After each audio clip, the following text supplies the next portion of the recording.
क्या आपको ऑस्ट्रेलिया आना है किसी से मिलने के लिए या फिर घूमने के लिए, then this video is for you. इस वीडियो में मैं आपको ऑस्ट्रेलिया आने के लिए जो वीज़ा लगता है उसके बारे में पूरा A to Z बोलूँगा।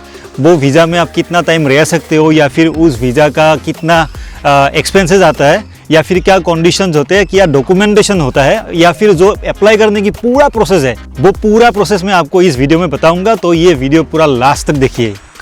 तो वीडियो शुरू करने से पहले आप सभी को रंगाली बिहू का बहुत बहुत हार्दिक शुभकामनाएं। रंगाली बिहूर आताई की शुभेच्छा ज्ञापन करिलू। तो मैं अभी ऑस्ट्रेलिया में हूँ और आज देख सकते हो मौसम बहुत अच्छा है। तो अगर आपको भी यहाँ पे आना है तो फिर आप लोग क्या करोगे, तो आप लोगों को बेसिकली वीज़ा अप्लाई करना पड़ेगा और वो वीज़ा है विजिटर वीज़ा 600, सब क्लास 600। तो ये वीज़ा जो है विजिटर वीज़ा या इसको टूरिस्ट वीज़ा भी आप बोल सकते हो। तो बेसिकली इस वीज़ा में आप यहाँ पे आके रुक सकते हो, 3 महीने एटलीस्ट आप रुक सकते हो या फिर आप उससे भी ज़्यादा रुक सकते हो। तो मैं वीज़ा लेंथ के बारे में आपको बाद में बोलूँगा, बट बेसिकली ये वीज़ा ही आपको अप्लाई करना होता है जिससे कि आप यहाँ पे आ सकते हो किसी से मिलने के लिए या फिर ऐसे ही देखने के लिए ऑस्ट्रेलिया कैसा है।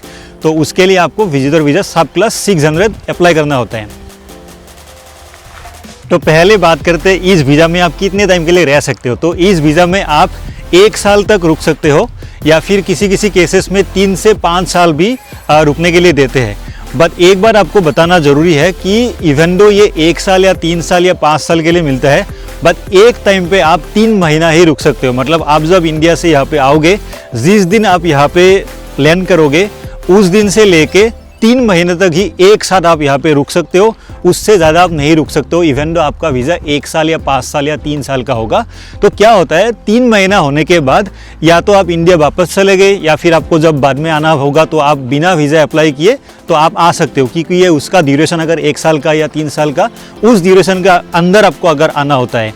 या फिर आप क्या करते हो, अगर आपको यहाँ पे लंबा रुकना होता है 3 महीने से ज़्यादा, तो फिर बहुत लोग क्या करते हैं 3 महीने यहाँ पे रुक के उसके बाद कहीं और पे चले जाते हैं, कहीं पे घूमने के लिए कोई और कंट्री पे, फिर वो लोग वापस एंट्री करते हैं। तो उससे क्या होता है, उस दिन से जब फिर से आप दूसरी बार एंट्री करते हो फिर आप 3 महीना रह सकते हो। तो वैसा भी करते हैं, but anyways this is the length of visitor visa. So आप एक साथ 3 महीना रुक सकते हो इवन दो आपका वीज़ा अगर 1 साल, 3 साल या 5 साल जितना भी हो सकता है, बट फिर भी आप एक टाइम पे 3 महीना ही रुक सकते हो। अभी और कुछ केसेस है जिसमें आप 3 महीने से ज़्यादा एक टाइम पे रह सकते हो, जैसे कि आप 6 महीना भी रह सकते हो। तो उसके लिए आई थिंक आपको मेडिकल लेना पड़ता है। उसका थोड़ा एप्लीकेशन जो प्रोसेस होता है वो थोड़ा डिफरेंट होता है। तो उसके लिए आपको मेडिकल वगैरह करवाना होता है, तो उसमें थोड़ा ज़्यादा लंबा प्रोसेसिंग टाइम होता है, ज़्यादा टाइम रुकना पड़ता है। बट अगर आपको 3 महीना ही बस रुकना है या फिर 1 महीने के लिए आ रहे हो तो फिर बस बेसिकली सिंपल सा प्रोसेस है। बहुत कम टाइम में वीज़ा अगर आपका सब कुछ है तो फिर मिल जाता है। तो अब आते हैं पैसा कितना लगता है। तो इसमें पैसा आपके लेंथ के हिसाब से लगता है। तो बेसिकली इंडियन करेंसी में आपको 10,000 से लेके 14-15,000 में आपको मिल जाता है। तो इतना बहुत ज़्यादा महंगा नहीं है, यहाँ के हिसाब से 150 से लेके $300 के अंदर आपको ये वीज़ा मिल जाता है, जो कि बाकी वीज़ा के कंपैरिजन में बहुत कम है। तो ये वीज़ा आप अप्लाई कहाँ पे कर सकते हो, इसको अप्लाई करने के लिए आपको ऑस्ट्रेलिया के होम अफेयर्स का जो ऑनलाइन जो उनका पेज है, इम्मी अकाउंट बोलते हैं उसको, www.immi.com। तो वहाँ पे जाके आपको ये एप्लीकेशन लॉन्च करना होता है। या फिर अगर आप वो नहीं कर सकते हो तो फिर इंडिया में बहुत सारे एजेंट्स होते हैं जिनके थ्रू आप लोग जाके वो वीज़ा अप्लाई कर सकते। अगर आप एजेंट के थ्रू करवाओगे तो इतना ज़्यादा मुश्किल नहीं होगा। या फिर आप इमी से भी करते हो ऑनलाइन, तो फिर भी बहुत सिंपल सा एप्लीकेशन होता है, बस आपको अपना जो डिटेल्स होता है वही डिटेल्स देना होता है। तो इसके लिए आपको डॉक्यूमेंट्स क्या क्या चाहिए, तो बेसिकली आपको एक कॉम्प्लीटेड एप्लीकेशन फॉर्म चाहिए होगा। जो एप्लीकेशन फॉर्म आपने कंप्लीट किया होगा तो वो चाहिए होगा। आपको अपना जो वैलिड पासपोर्ट होगा तो पासपोर्ट तो चाहिए ही होगा। फिर आपको बैंक स्टेटमेंट चाहिए होगा।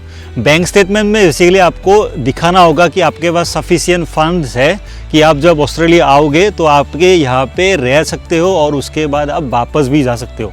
तो इसके लिए आपको 6 महीने की जो बैंक स्टेटमेंट है आपका, तो वो दिखाना आपको ज़रूरी है। तो उसमें आपको वो एनफ सफिशिएंट फंड्स आपको दिखाना पड़ेगा। इसके बाद आपको चाहिए होगा वैलिड आइटिनरी। इसका मतलब है जो आप फ्लाइट का टिकट करोगे वो उसका रिटर्न फ्लाइट का टिकट्स आपको चाहिए होगा कि आप यहाँ पे नहीं स्टे कर रहे हो, वो चाहिए होगा।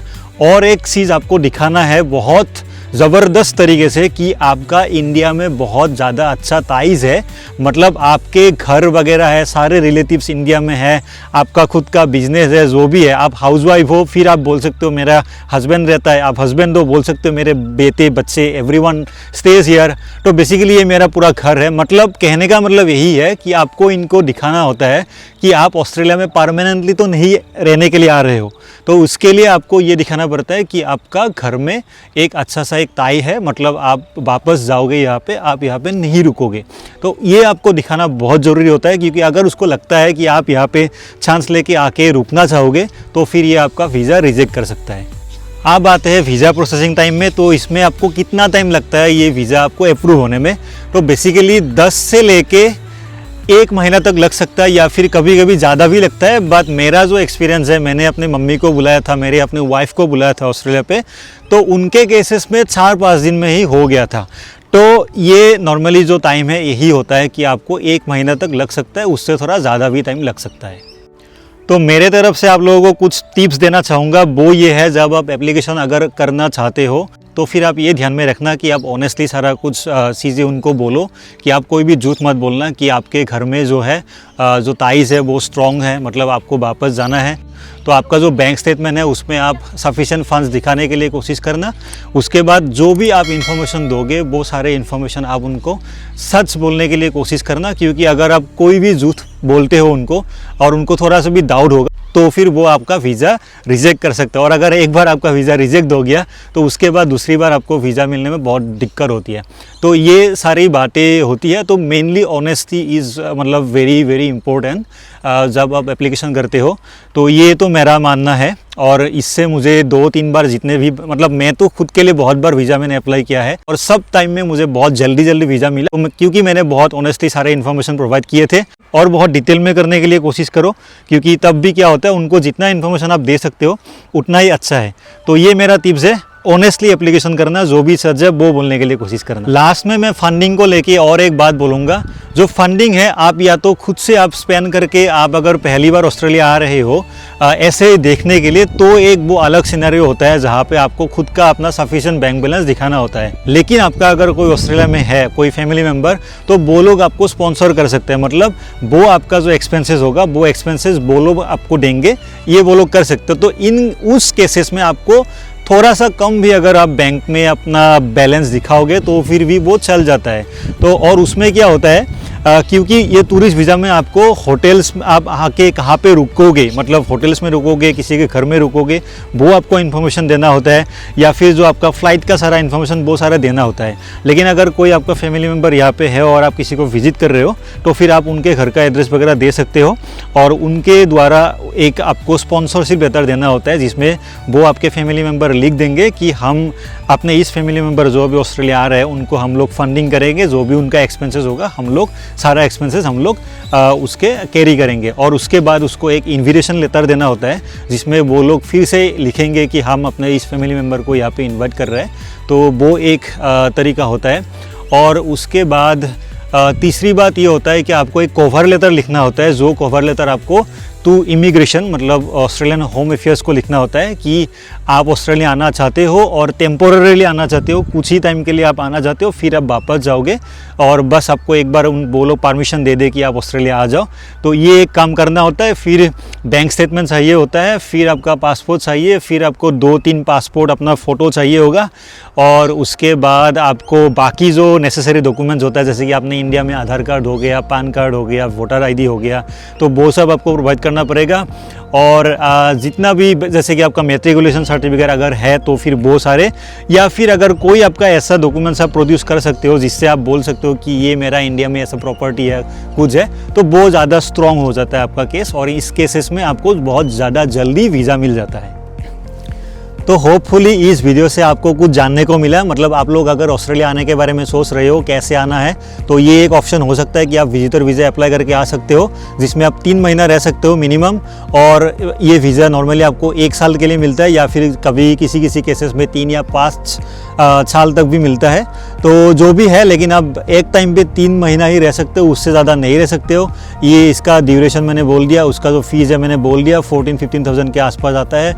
उसका जो जो जो डॉक्यूमेंट चाहिए होता है वो मैंने आपको ऑलरेडी बोल दिया। और मेनली जो बातें होता है वो होता है कि आप ऑनेस्टली सब कुछ बोलो, तो यही होता है। तो अगर आपको अभी आप सोच रहे हो कि ऑस्ट्रेलिया आपको अभी आना है, तो फिर मैं सजेस्ट करूँगा कि this is a good time. And then also during December और आफ्टर अक्टूबर आप आ सकते हो, क्योंकि उस टाइम पे ठंडी थोड़ा कम होता है। अभी ऑस्ट्रेलिया में ऑटम चल रहा है, तो देख सकते हो, मतलब इतना ठंड नहीं है दिन में, अभी रात को ठंडी होती है। But anyways guys, I think आप लोगों को इस वीडियो से, आप लोगों के अगर मन में कुछ सवाल था विजिटर वीज़ा को लेके, तो फिर आप लोगों को जानने को मौका मिला। अगर आप लोगों के मन में अभी भी कोई सवाल है तो आप लोग मुझे कमेंट करके बोलो कोई भी इसके ऊपर, तो फिर मैं आपको अपने एक्सपीरियंस से बोल सकता हूँ। मैं कोई एजेंट वगैरह नहीं हूँ, जो एक्सपीरियंस से मुझे वीज़ा मिला था, तो वो जेन्युइन एक्सपीरियंस मैं आपको ऑनेस्टी के साथ बताऊँगा। तो वही है गाइस। तो आई होप आपको अच्छा लगा होगा वीडियो। तो अगर आप नए हो मेरे चैनल में, सब्सक्राइब जरूर करना। बाकी नेक्स्ट वीडियो में मिलेंगे, तब तक आप सब लोग खैरियत से रहो, अच्छे से रहो। Bye bye, thank you, see you guys.